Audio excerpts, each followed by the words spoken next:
Hello नमस्कार दोस्तों, कैसे हैं आप। उम्मीद करता हूँ ठीक होंगे। Trick I am with NL study में आपका पुनः स्वागत है दोस्तों।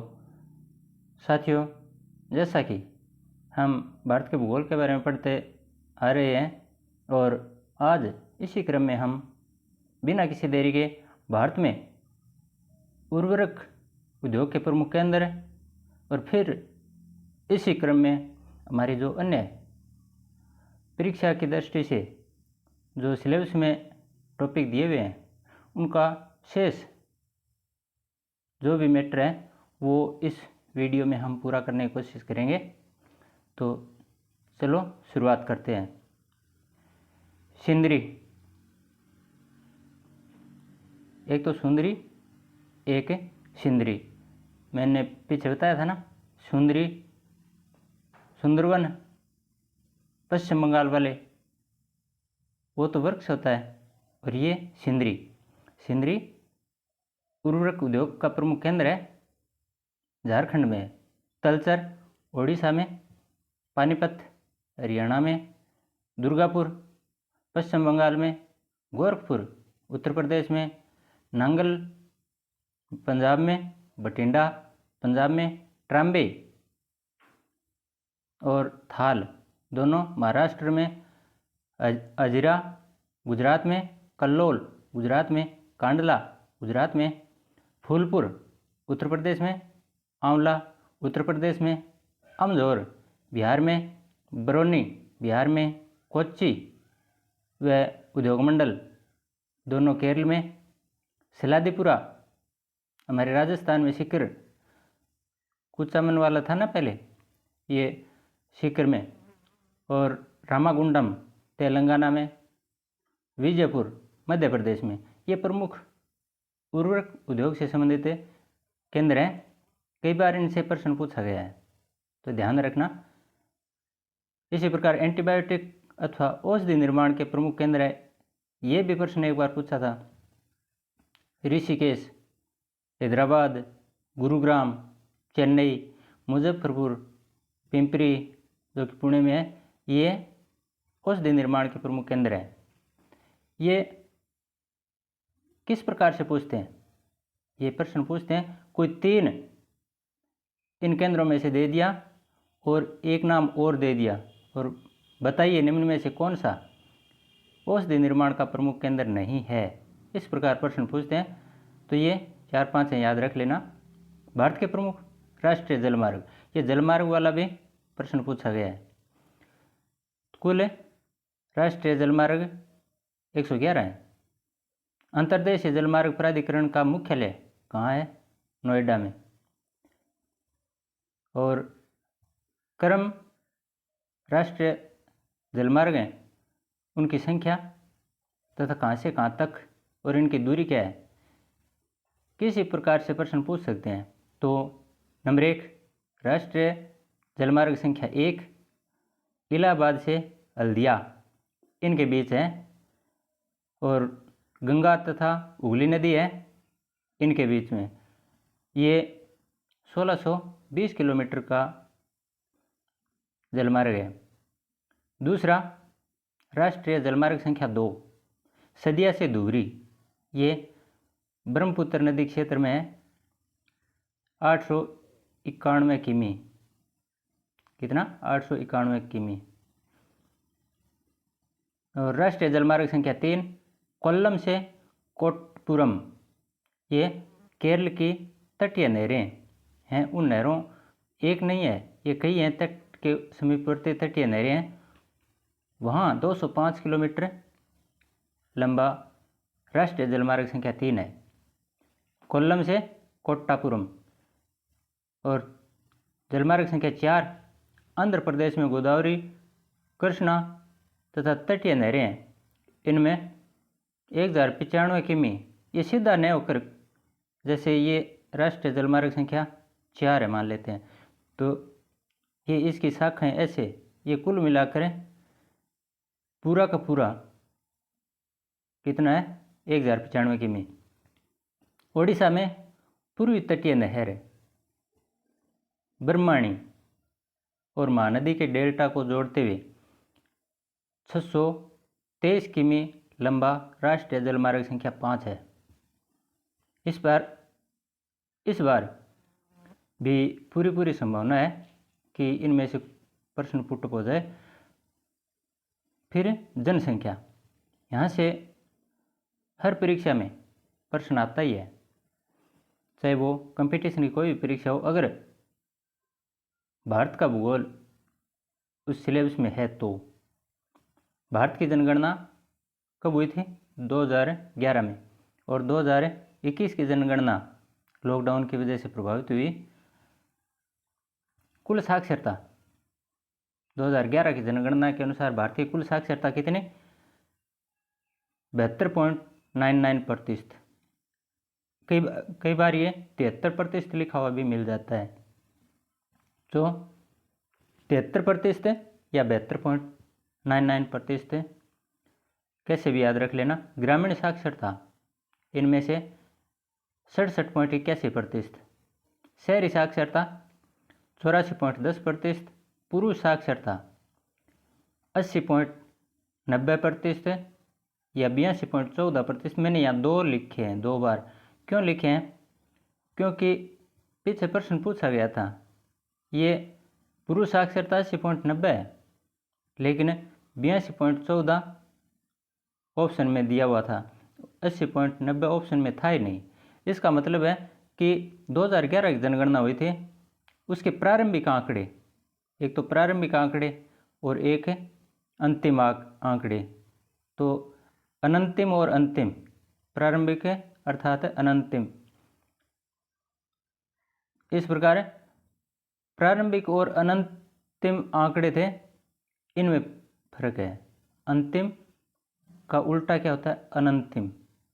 अंतिम। तो 2 बार जब प्रारंभिक आंकड़े इकट्ठे किए गए वो 2012 में, और वो 100 भी कर दिए, लेकिन फिर अंतिम रूप से संशोधन करके एकदम बिल्कुल राइट आंकड़े दोबारा निकाले गए, वो थे अंतिम आंकड़े। तो अंतिम आंकड़े भी कई बार पूछते हैं और अनंतिम भी पूछ लेते हैं, दोनों किसी प्रकार से प्रश्न पूछ सकते हैं।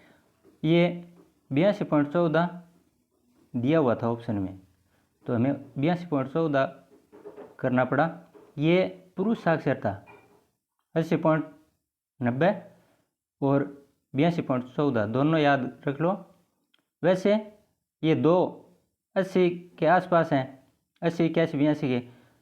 अन्य ऑप्शन आएंगे वो या तो 90 आ जाएंगे या फिर 70 आ जाएंगे, तो लगभग नज़दीक होता है वो उत्तर मान लेते हैं। महिला साक्षरता 64.60% या 65.50%, दोनों याद रख लो।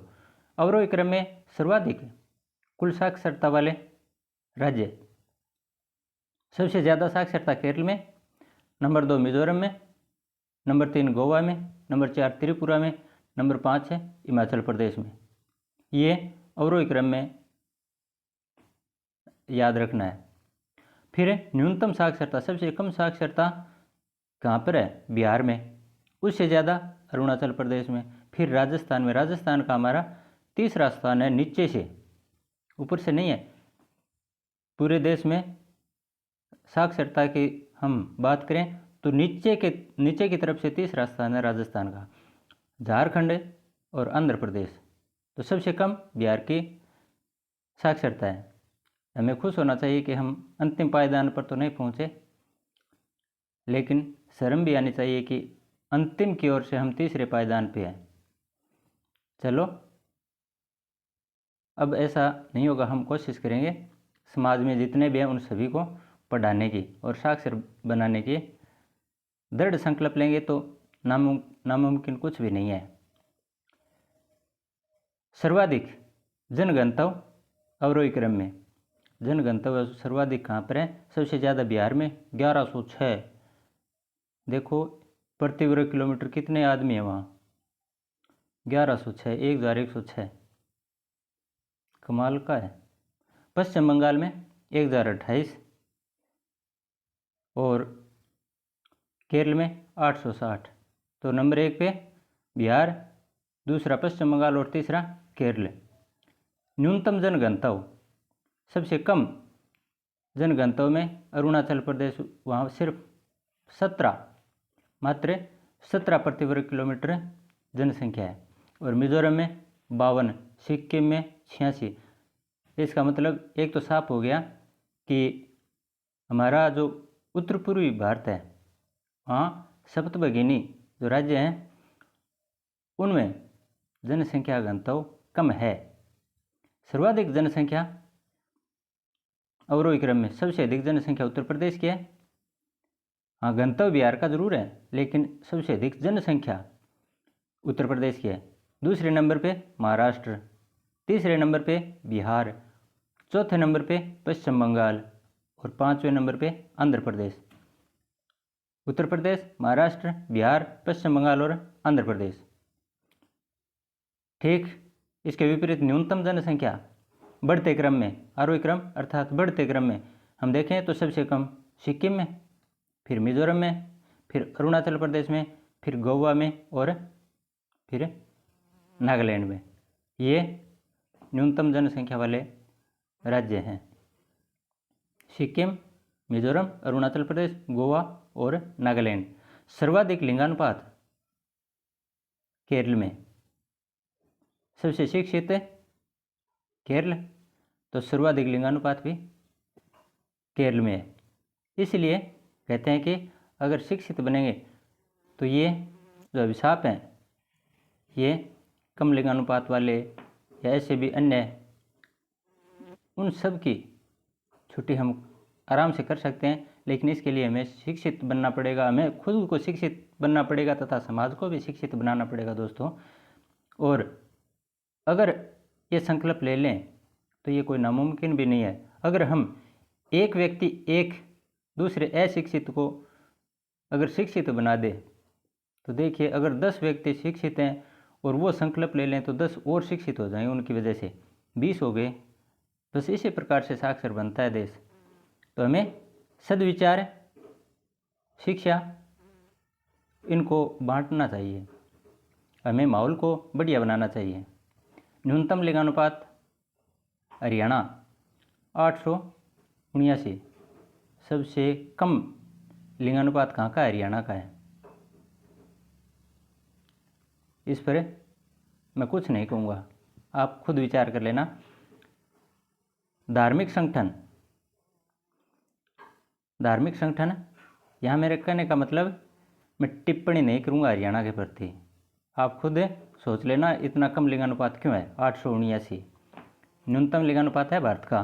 धार्मिक संगठन, इनके बारे में हम विचार करें तो हिंदू सबसे अधिक हैं भारत में 79.8%, 79.8%, और मुस्लिम 14.2%, ईसाई 2.3%, सिख 1.7%, बौद्ध 0.7%, जैन 0.4%, अन्य 0.7%, और ऐसे भी हैं भारत में जो किसी भी धर्म को नहीं मानते हैं, और ऐसे लोग 0.2% हैं।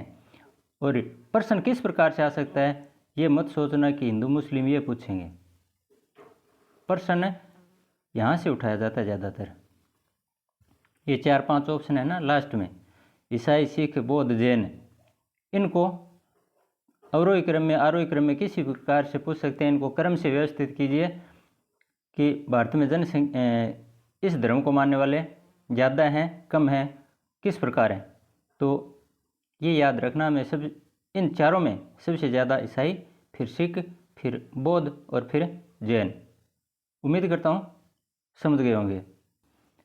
चलो हम अब विकास की तरफ बढ़ते हैं। विकास के आर्थिक एवं सामाजिक कार्यक्रम, इसमें क्या क्या मुख्य कार्यक्रम हैं उन पर चर्चा कर लेते हैं। PM विश्वकर्मा कौशल सम्मान योजना, प्रधानमंत्री विश्वकर्मा कौशल सम्मान योजना। ये विश्वकर्मा, ये याद रख लेना, विश्वकर्मा देवता हैं, वो किसके माने जाते हैं? जो काम करते हैं, जो भी किसी प्रकार का अपना हाथ का हुनर यानी काम करता है, उसके लिए विश्वकर्मा शब्द आता है। विश्वकर्मा देवता उनके भगवान हैं, माने जाते हैं। ये खुद कर्म करते थे, काम करते थे। काम वैसे सभी करते हैं, लेकिन जो कोई मिस्त्री का काम, लकड़ी का काम है, कोई पेंटर का काम है, तो वर्कर जो शब्द काम में लेते हैं उसके लिए उनके देवता विश्वकर्मा ये माने हुए हैं। तो ये योजना 5 वर्ष के लिए है। 17 सितंबर 2023 से ये शुरू हुई। MSME यानी विश्वकर्मा जयंती आती है, उस दिवस पर लॉन्च की गई। 30 लाख कारीगर, क्या लक्ष्य रखा गया? 30 लाख कारीगरों को 5% ब्याज पर ऋण मुहैया करवाना। 1 लाख रुपये तक 5%, मात्र 5% ब्याज पर 30 लाख कारीगरों को प्रतिवर्ष क्या करवाना? ऋण उपलब्ध करवाना। यह है विश्वकर्मा कौशल सम्मान योजना। PM यशस्वी योजना, यशस्वी सामाजिक न्याय एवं अधिकारिता मंत्रालय द्वारा। सबसे पहले तो यही पूछ लेते हैं कि यशस्वी योजना है, इसमें मंत्रालय का नाम क्या है? तो सामाजिक न्याय एवं अधिकारिता मंत्रालय। इसके द्वारा अन्य पिछड़ा वर्ग, SC, विमुक्त, घुमंतु और अर्धघुमंतु जनजाति है उनके लिए, तथा आर्थिक रूप से पिछड़ी जातियों के लिए, EBC की श्रेणियों में जो छात्र आते हैं उनके लिए ये छात्रवृत्ति PM यंग अचीवर्स स्कॉलरशिप है। ये एक छात्रवृत्ति, यशस्वी छात्रवृत्ति से संबंधित है। बस 4 ऑप्शन आएंगे, उसमें छात्रवृत्ति वाला शायद एक ऑप्शन आ जाएगा। हमें ज़्यादा क्या है ये पूरा मामला पूरा पढ़ने की आवश्यकता नहीं। एक तो ये सामाजिक न्याय एवं अधिकारिता मंत्रालय, ये याद रख लेना, और किन किन को ये छात्रवृत्ति दी जाती है ये थोड़ा याद रख लेना। और मुख्य ये है किससे संबंधित? तो स्कॉलरशिप से संबंधित है, छात्रवृत्ति से संबंधित है। अवार्ड योजना for vibrant India, Ayushman Bharat digital health mission. देखिए आयुष्मान ये शब्द ही अपने आप में उत्तर है। इसी प्रकार 27 सितंबर 2021 से प्रारंभ हुई कौन सी? Ayushman Bharat digital health mission. पीछे हमारे बने थे ये card. Ayushman Bharat digital health mission 27 सितंबर 2021 से प्रारंभ हुई, और इसमें जो कार्ड बनता है वो 14 अंकों का आभा कार्ड नाम से बनाए गए थे। वो इस योजना के तहत बने थे। 14 अंकों का कार्ड था। कितने अंकों का? 14 अंकों का। समग्र शिक्षा योजना 2.0, समग्र शिक्षा योजना के कई चरण हैं। 2.0 के बाद बारे में हम पढ़ेंगे। 1 अप्रैल 2021 से 31 मार्च 2026 तक समग्र शिक्षा योजना चालू की गई। इसमें केंद्र और राज्य का अनुपात 60:40 का, अर्थात 100 रुपये में से 60 रुपये केंद्र देगा और 40 रुपये राज्य बयान करेगा। निपुण भारत, ये निपुण आखिर क्या है इसका कॉन्सेप्ट समझ लो। 5 जुलाई 2021 को शिक्षा मंत्रालय द्वारा, ये शिक्षा शब्द आ गया है तो किससे संबंधित है? शिक्षा। पढ़ाई में प्रवीणता हेतु, पढ़ाई में जो भी जिस भी प्रकार से हम सुधार करें वो सारे के सारे सुधार करके क्या करना है? पढ़ाई में प्रवीणता लानी है, बच्चों को और अधिक प्रोग्रेस की ओर अग्रसर करना है निपुण भारत में। तो ये 5 जुलाई 2021 को शिक्षा मंत्रालय के द्वारा शुरू की गई। पढ़ाई में तीव्रता लाने हेतु, प्रवीणता लाने हेतु किसी प्रकार की कोई कमी दिखाई देती है तो उसको दूर कीजिए। चैंपियन कौन नहीं बनना चाहता? हम सभी बनना चाहते हैं। 1 जून 2020 को मोदी द्वारा, PM हमारे नरेंद्र मोदी हैं, उनके द्वारा सूक्ष्म, लघु और मंझोले अर्थात मध्यम उद्यम क्षेत्र की इकाइयों की मदद के लिए चैंपियंस की शुरुआत की गई 1 जून 2020 को। ये सूक्ष्म, लघु और मंझोले उद्योग हैं, उनकी सहायता के लिए, तो उद्योगों से संबंधित है ये चैंपियन। दीनदयाल अंत्योदय योजना, अंत्योदय योजना वही है जो पुराने समय में भैरों सिंह शेखावत के द्वारा शुरू की गई थी, उसको दीनदयाल नाम दे दिया गया। दीनदयाल अंत्योदय योजना, इसमें प्रति परिवार 35 किलो चावल और गेहूँ, कितने 35 किलो चावल और गेहूँ दिए जाते हैं दीनदयाल अंत्योदय योजना में। और इसमें केंद्र और राज्य का अनुपात है 60:40। और दोस्तों ये लगभग मानकर चलो केंद्र और राज्य का अनुपात विभिन्न योजनाओं में ये 60:40 का या 6:4 का यही चलता आ रहा है। 60:40 कह दो या इनको विभाजित करते हैं और तो ये 6:4 या 3:2 कैसे भी मान लो, ये 60-40 का अनुपात है। सतत विकास लक्ष्य SDG, इसमें एजेंडा 2030 है। इसका मतलब ये 2015 में शुरू की गई योजना और 17 लक्ष्य रखे गए।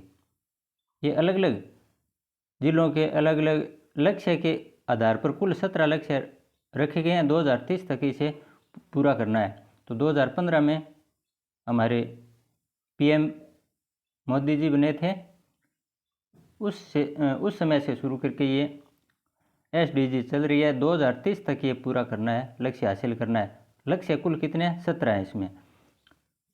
और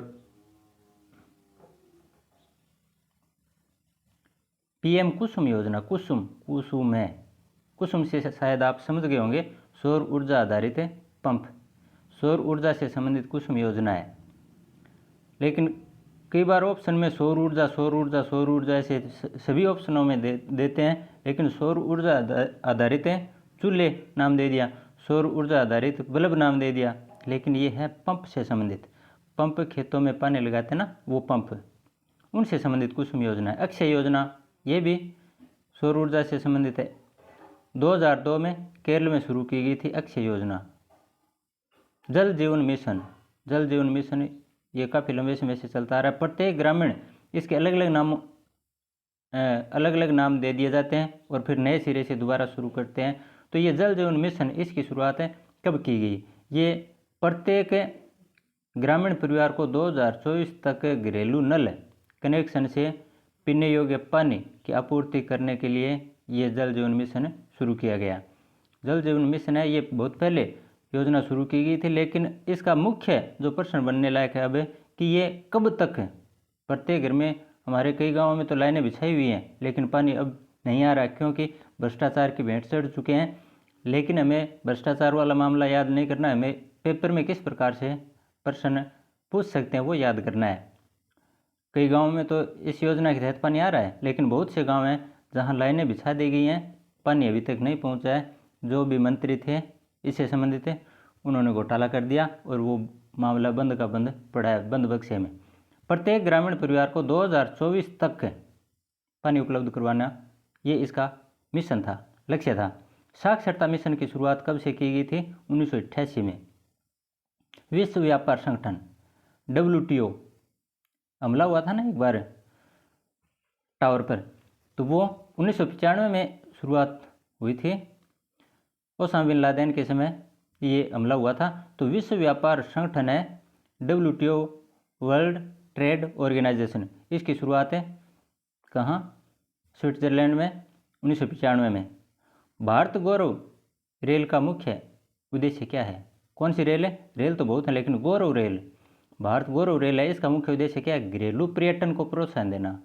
घरेलू पर्यटन है उसको प्रोत्साहन देना इसका मुख्य लक्ष्य है। साक्षर बालक हम कहते हैं ना, पढ़े लिखे बच्चे हैं, लेकिन साक्षर बालक या साक्षर व्यक्ति किसे माना जाता है? 7 वर्ष की आयु का जो पढ़ लिख और समझ सकता है, यानी पढ़ भी सकता है, लिख भी सकता है और समझ भी सकता है, ऐसा 7 वर्ष का बालक साक्षर बालक कहलाता है। 7 वर्ष का व्यक्ति साक्षर बालक कहलाता है, जो पढ़ना भी जानता है, लिखना भी जानता है, समझना भी जानता है। जो भी है अपनी क्षेत्रीय भाषा हो चाहे कुछ भी हो, उसमें पढ़ना लिखना और समझना, ये तीनों जो योग्यताएं अर्जित कर लेता है, चाहे वो नॉर्मल हो चाहे कैसी भी हो, समझ सकता है, कहने का भाव यही है। तो वो साक्षर बालक की श्रेणी में आता है। भारतीय वन्य जीव संरक्षण अधिनियम, भारतीय वन्य जीव संरक्षण अधिनियम, ये बहुत बार प्रश्न पूछा गया दोस्तों। कब 1972 में बना था। भारतीय वन्य जीव संरक्षण अधिनियम कब बना था? 1972 में। अगस्त माह में उपोष्ण कटिबंधीय पूर्वी जेट स्ट्रीम धारा है वो कितने डिग्री उत्तरी अक्षांश पर प्रवाहित होती है? अगस्त महीना है। कौन सा महीना? अगस्त। हमारे सूर्य की स्थिति उस समय कहाँ होती है? ये हमारे भारत में कहाँ होती है, विश्व में कहाँ होती है? थोड़ा पीछे जो मैंने समझाए थे वीडियो, उनमें थोड़ा ध्यान लगाइए और याद कीजिए कि जेट सूर्य है वो 15 डिग्री पर कब आता है? अगस्त महीने में। कहाँ होता है? तो ये जेट स्ट्रीम धारा है ये 15 डिग्री उत्तरी अक्षांश पर प्रवाहित होती है। कब? अगस्त महीने में। जेट स्ट्रीम अर्थात वही धाराएं जो पश्चिमी से पूर्व की ओर, पश्चिम से पूर्व की ओर दक्षिण एशिया में बहती हैं। ये पृथ्वी से काफ़ी ऊंचाई 12 किलोमीटर से अधिक ऊंचाई पर ये धाराएं चलती हैं, उन्हीं के बारे में चर्चा कर रहे हैं। ये 15 डिग्री पर प्रवाहित होती हैं अक्षांशों पर। उस समय कब? अगस्त महीने में। अधिकतम दून, ये देखिए दून, घाटियाँ, घाटी, दून, ये शब्द आया दून। देहरादून, कोटली दून, पाटली दून, ये शहर हैं, गांव हैं। ये दून आखिर हैं क्या? हमारे जो पर्वतीय इलाके हैं, जैसे हिमालय पर्वत है, यहाँ इनकी घाटियाँ हैं, इन घाटियों को दून भी कहते हैं। तो ये यहाँ बसे हुए गांव ये दून है।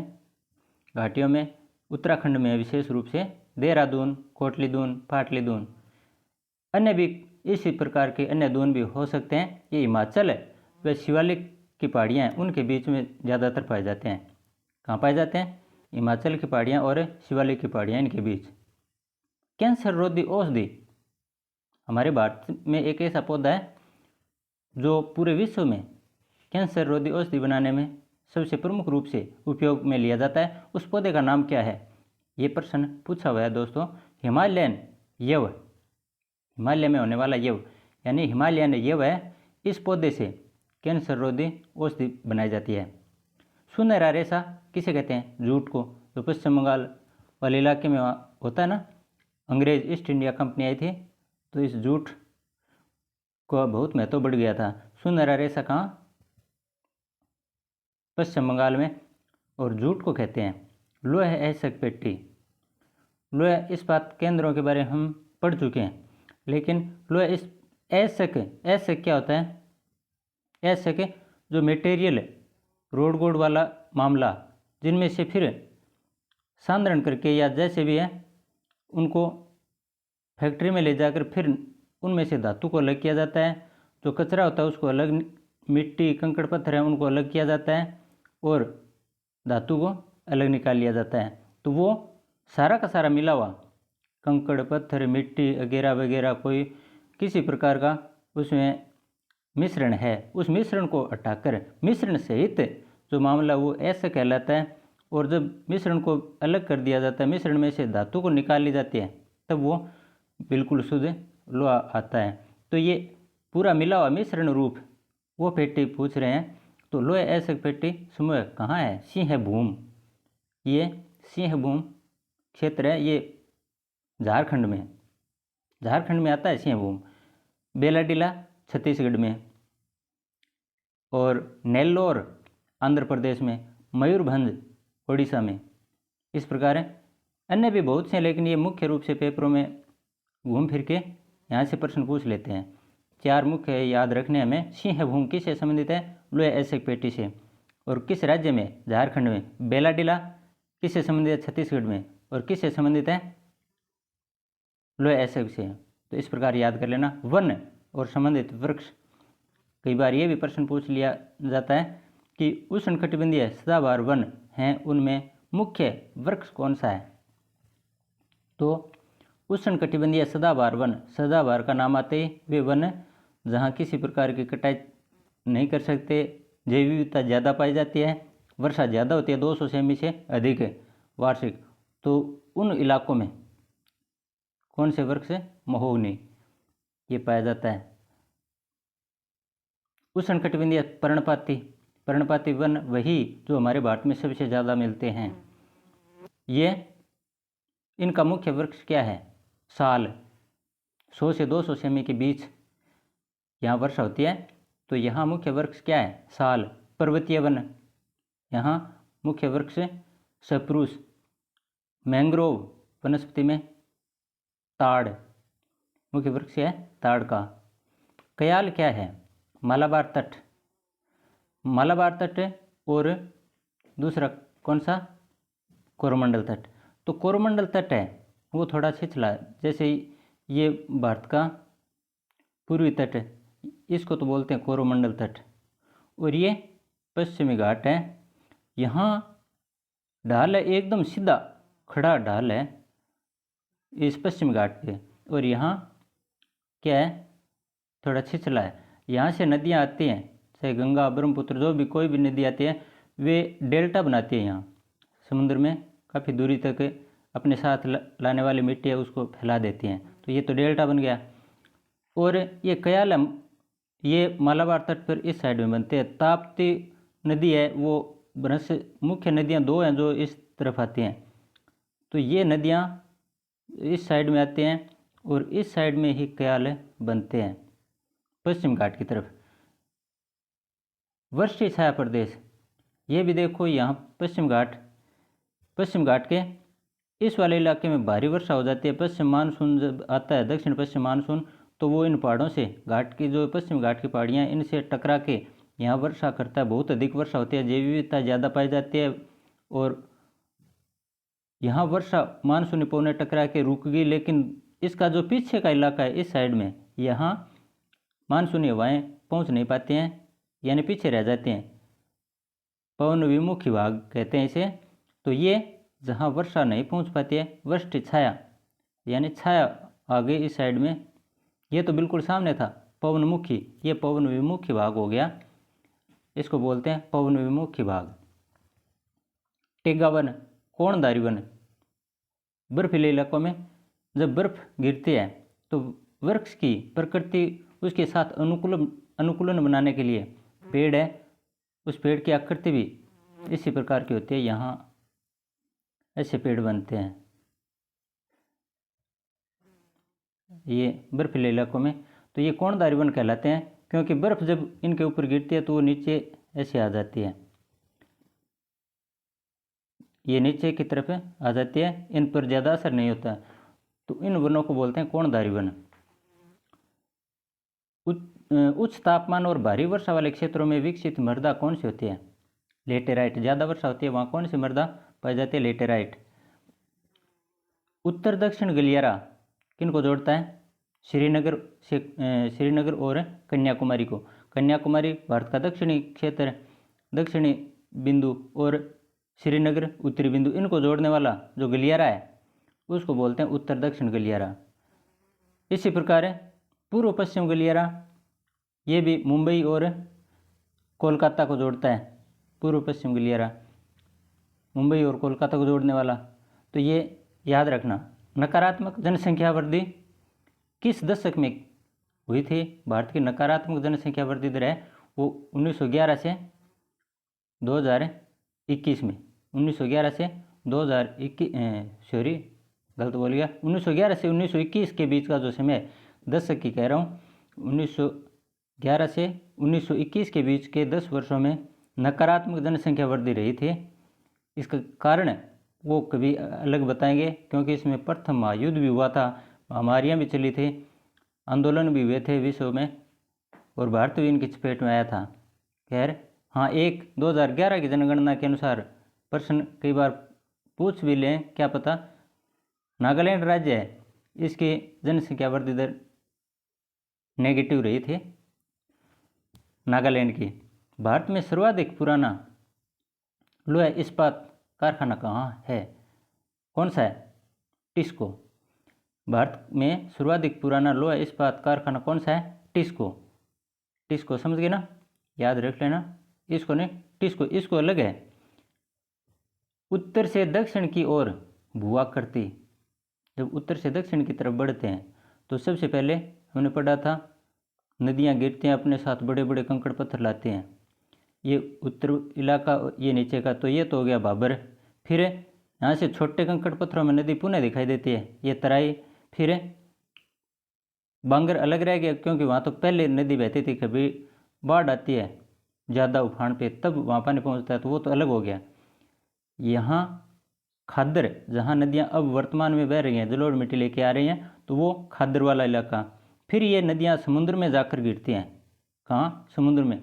समुद्र में जहाँ जाकर गिरती हैं तो अपने साथ मिट्टी के कण साथ ले जाते हैं, वो एक डेल्टा बन जाता है वहाँ समुद्र में।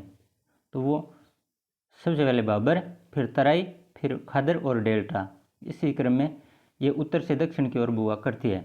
जिप्सम उत्पादन में सबसे प्रथम कौन सा है भारत में? राजस्थान। लद्दाख में स्थित जस्कर नदी का उपयोग किया जाता है किसके लिए? सिंचाई और विद्युत उत्पादन के लिए।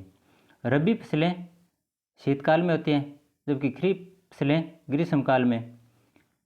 इनके नाम आप खुद सोच लेना क्या होते हैं।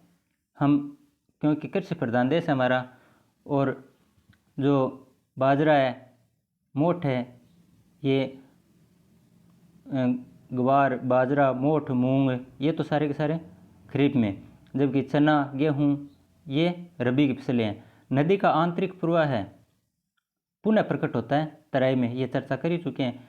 पुनः कहाँ दिखाई देती है नदी? भाबर में समा जाती है और तराई में पुनः प्रकट होती है। तांबा उत्पादन में प्रथम स्थान पर कौन सा देश है विश्व में? चिली।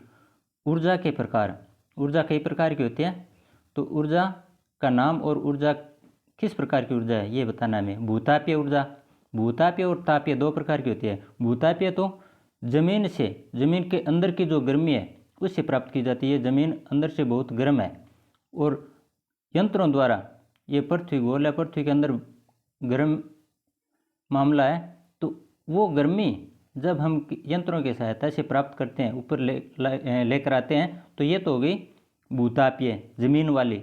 और एक सीधी तापीय, तापीय में कोयला हम जलाकर ताप उत्पन्न करते हैं हम खुद, तो तापीय तो कृत्रिम रूप से होगी, ये खुद तैयार करते हैं कोयलों की वजह से, और कोयलों को जलाकर या अन्य किसी भी तरीके से।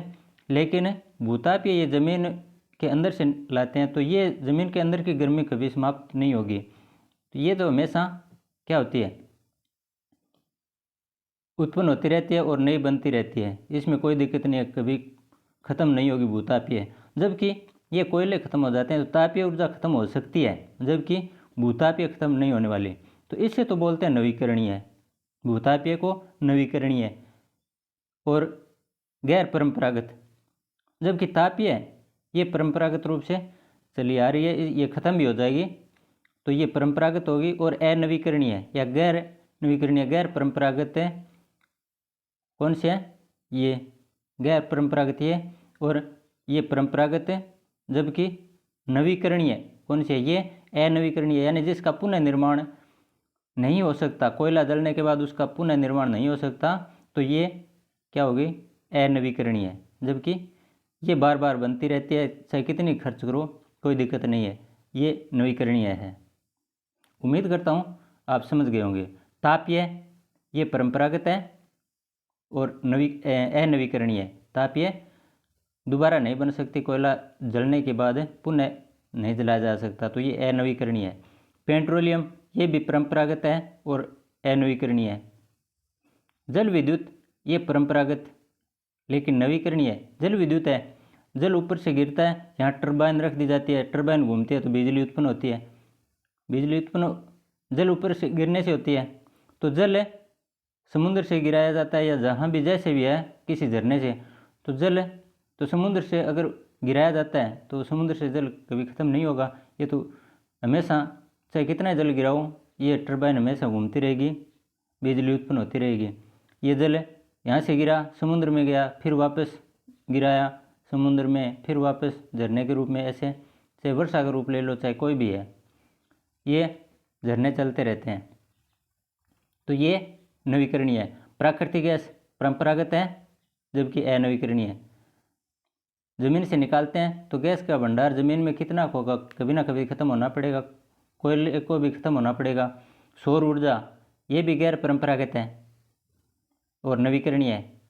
नवीकरणीय यानी सौर ऊर्जा का हम कितना ही उपयोग चाहे कर लेते हैं, लेकिन सूर्य से आने वाली ऊर्जा कभी खत्म नहीं होगी। किरणें वो हमेशा आती रहेंगी और उनसे नई ऊर्जा हम प्राप्त करते रहेंगे। तो ये नवीकरणीय है। वन जैव संसाधन में आते हैं। संसाधन होते हैं उनमें वन कैसे संसाधन माने जाते हैं? जैव पेड़ पौधे वगैरह वगैरह ये सभी जीव जंतुओं में आते हैं, तो जैव के अंतर्गत आते हैं वन। जल प्राकृतिक संसाधन में आता है। स्थानांतरित कृषि व विभिन्न क्षेत्रों में उनके नाम। झूम खेती होती है ना, पेड़ पौधों को जला दिया और फिर खेती की, 2-4 साल खेती करने के बाद यहाँ छोड़ दिए। जब उपनयन इनका कम हो गया तब यहाँ से आदिवासी क्या करते थे, दूसरी जगह चले जाते थे। यहाँ दूसरी जगह आकर पेड़ पौधे काट दिए, जला दिए, फिर यहाँ खेती करनी शुरू कर दी, फिर आगे चले जाते थे, ये इलाका फिर छोड़ दिया। तो जब ये घूम फिर कर वापस यहाँ आते थे तब तक ये इलाका दोबारा पेड़ पौधों से लद जाता था। तो इस प्रकार ये झूमिंग खेती बताई गई है, या अलग अलग क्षेत्रों में इनका अलग अलग नाम है स्थानांतरित कृषि का। ये स्थान के साथ बदलते रहते थे। स्थानांतरण का मतलब बदलना। तो मिल्पा कहाँ कहते हैं? मेक्सिको। मेक्सिको वही मध्य अमेरिका, उत्तरी अमेरिका और दक्षिणी अमेरिका के बीच वाला इलाका, वहाँ मेक्सिको में इसको स्थानांतरित कृषि को क्या नाम दिया गया है? मिल्पा। उत्तरी पूर्वी भारत में इनको झूमिंग कहते हैं। इस खेती को उत्तरी पूर्वी भारत में जो इलाके हैं वहाँ झूमिंग नाम दिया गया है। और रोक्का ब्राज़ील में कहते हैं। ब्राज़ील देश है ना, दक्षिण अमेरिका में बहुत बड़ा देश है, वहाँ इसको रोक्का कहते हैं। इंडोनेशिया में लदांग कहते हैं।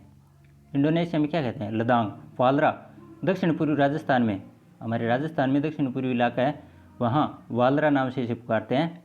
तो ये स्थानांतरित कृषि के अलग अलग नाम हो गए। फिर चलते हैं बॉक्साइट, तांबा, क्रोमाइट और अब्रक। ये 4 नाम बहुत बार प्रश्न आया हुआ है, ये घूम फिर कर। बॉक्साइट, तांबा, क्रोमाइट और अब्रक, इनमें से अधात्विक खनिज कौन सा है? ये मुख्य रूप से फोकस इस अब्रक पे किया जा रहा है। अब्रक है ये एक अधात्विक खनिज है, धात्विक नहीं है।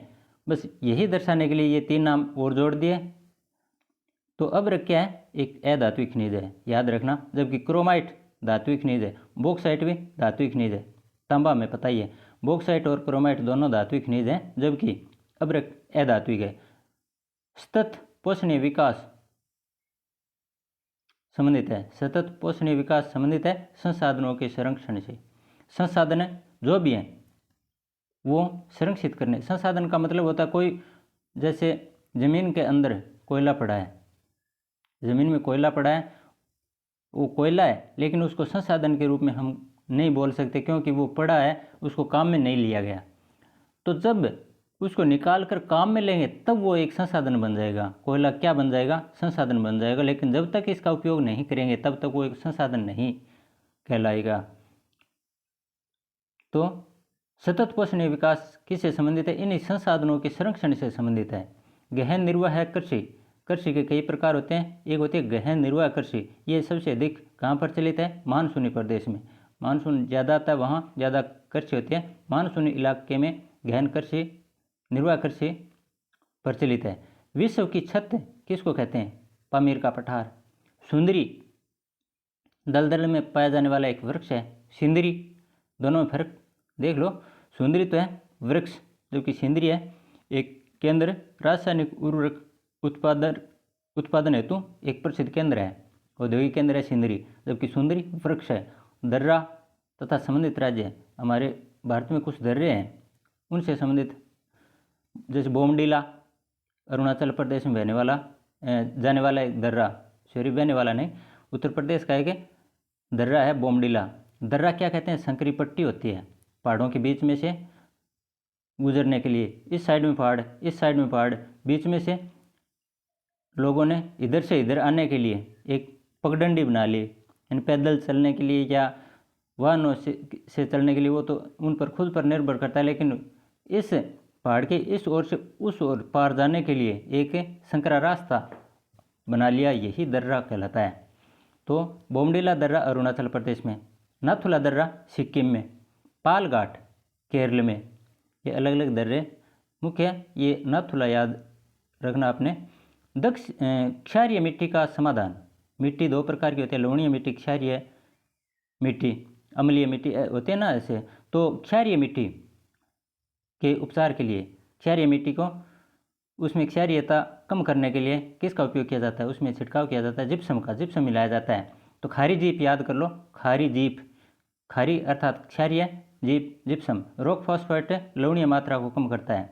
क्षारीय मिट्टी के इलाज हेतु जिप्सम, जबकि लवणीयता के समाधान के लिए रॉक फॉस्फेट का प्रयोग किया जाता है। पुरानी कछारी मिट्टी बांगर कहलाती है। बांगर के बारे में हम खूब चर्चा करी है पीछे। तो पहले नदी बहती थी, अब वहाँ पानी नहीं जाता, लेकिन जब कभी बाढ़ उफान पे आती है, नदी उफान पे आती है, बाढ़ आती है, तब वहाँ पानी पहुँच जाता है। वो बांगर इलाका है। भारत में सर्वाधिक लवणीय मृदा कहाँ पाई जाती है? गुजरात में। और भारत में वन अनुसंधान संस्थान कहाँ है? दून, देहरादून, उत्तराखंड वाला वही देहरादून में भारत वन अनुसंधान संस्थान है हमारे भारत का। सर्वाधिक मैंग्रोव वनस्पति कहाँ पाई जाती है? पश्चिम बंगाल में। मैंग्रोव वनस्पति कहाँ? पश्चिम बंगाल में। तो इस प्रकार दोस्तों भारत के संसाधन से संबंधित, भारत का भूगोल एवं संसाधन से संबंधित जो इकाई थे उसको हम लगभग इन दोनों वीडियो में कवर कर चुके हैं। तो आगे हम नया टॉपिक लेके आएंगे। हाँ, इसको एक बार से अगर याद नहीं रहे, हो सकता है तो 2 बार देख लेना। और ज़रूरी नहीं है रीट वालों के लिए, ये वीडियो जो मैं बना रहा हूँ ये RAS IAS जो भी अन्य कंपटीशन किसी भी प्रकार की तैयारी कर रहे हैं, पटवारी, ग्राम सेवक, पशु परिचय या कोई चतुर्थ श्रेणी से संबंधित, ग्रुप D से संबंधित, राजस्थान, भारत का अगर ये टॉपिक में आपके सिलेबस में नाम दिया है तो उन सभी के लिए ये बहुत ही लाभदायक वीडियो होगा। अच्छा, आज के लिए बस इतना ही। धन्यवाद। जय हिंद।